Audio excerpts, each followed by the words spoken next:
Yeah.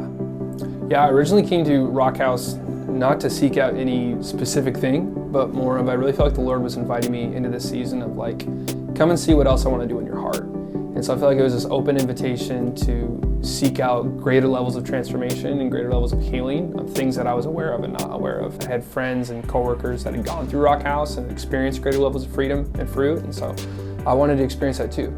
Yeah, 3 primary things got addressed or brought up. The Lord made very clear that from past woundings when I was a child, there was this fear of rejection, this fear of inadequacy, that I wasn't good enough, and this fear of being replaced. For my job as a pastor, doing preaching and teaching and leading worship, that in order for him to accept me, to see me as adequate for that role, and to not replace me, I had to basically perform to a certain degree in all these different things. And it created this, almost like this fear of the Lord of like, I want to carry this with a high level of stewardship, which I think is a good heart posture, but it was from the standpoint of fear. So it was motivated not from a good source, which isn't sustainable. The first word that comes to mind is just free.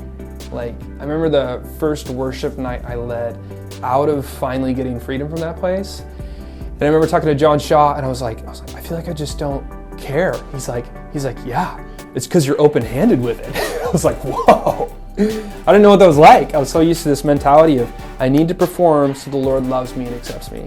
When I was able to step into that place and being like, I just get to love you as my Father, and I get to receive your love as a son. The same with preaching and teaching. I've never experienced that level of peace and just like calmness in the preparing of my messages and the presentation of my messages, all these different things. I was able to do it from this place of freedom and lightness. It wasn't heavy anymore, it was light. Yeah, I would say take the time. Like you won't wake up one day all of a sudden transformed in these places. Like I think it does take diligence, and it takes like this willingness to go to those places with the Lord. So if there is any thought or inclining that there's something that you would like more freedom for, or there is more freedom accessible, which I think for everybody there is, take the time to actually allow the Lord to come and do that work. Get that freedom now so you can walk in that for years to come and impact your children, your children's children.